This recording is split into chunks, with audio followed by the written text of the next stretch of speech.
All right, let's dive right in. We're going to tackle a topic that's, well, pretty much everywhere these days: machine learning. You hear the term all the time, right? It's the engine running behind the scenes of so much of our digital world.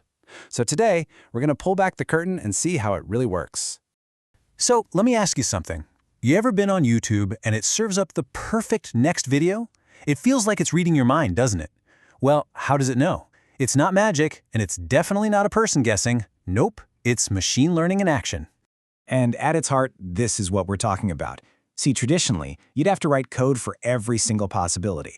But with machine learning, we kind of flip the script. We don't program it for every little thing. Instead, we feed it a mountain of data and let it figure out the patterns and make decisions all on its own. It literally learns from experience, getting better and better over time. A lot like we do. Okay, so here's our game plan for breaking this all down. First, we'll really nail down that core concept. Then, we're going to pop the hood and look at something called the learning pipeline. After that, we'll check out the three main flavors of learning, focus on the most common one, and finally, this is the best part, we'll see how all this tech shows up in your world every single day. So how does a machine actually go from just a pile of raw data to making these incredibly smart predictions? Well, the answer is in this structured process called the learning pipeline. And the key thing to remember is, this isn't some mysterious, unknowable black box. It's actually a pretty logical, step-by-step workflow that we can totally understand. Now, before we even get into the steps, we have to talk about the golden rule, the absolute #1 principle of all machine learning, and it's this: garbage in, garbage out. It means the predictions you get out are only ever as good as the data you put in. If you start with junk data, you're going to get junk results. It's really that simple. The pipeline itself really breaks down into three main stages. First, you have to get your hands on a massive amount of data, and this is crucial. You have to clean it up. Then you take that clean data and use most of it to train your algorithm. This is what actually builds the model. And finally, you take the little bit of data you held back to validate or test the model, just to see how accurate it really is. Okay, so you've got your squeaky clean data. Now what? Well, the next question is, how exactly do you teach the machine?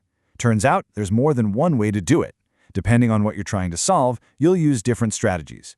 You can think of them as the three main flavors of machine learning. And this table just lays it out so clearly. First up is supervised learning. Think of this like studying for a test with flashcards that already have the answers on the back. Then you've got unsupervised learning. This is more like walking into a huge party and figuring out who the different cliques are on your own, just by observing. And finally, there's reinforcement learning, which is basically like training a dog with treats. The machine learns through trial and error, trying to get the biggest reward.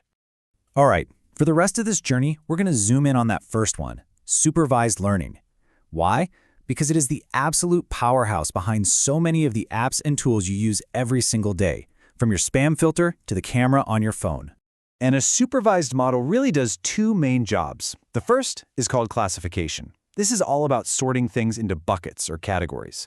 Simple questions like, is this picture a cat or a dog? Or really important ones like, does this medical scan show signs of cancer? The second job is regression. And that's all about predicting a specific number. You know, what's the temperature going to be tomorrow? Or what's a loaf of bread going to cost me next year?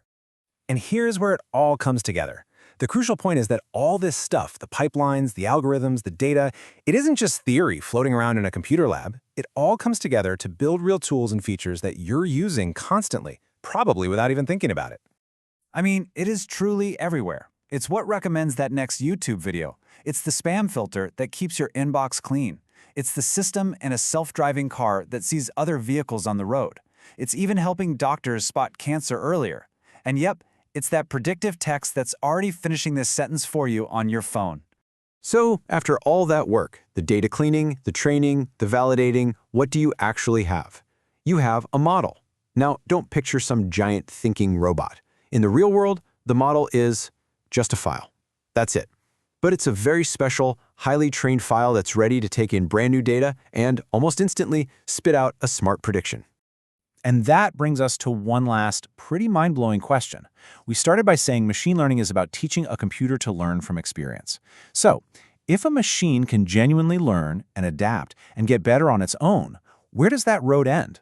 What's the limit? Something to think about.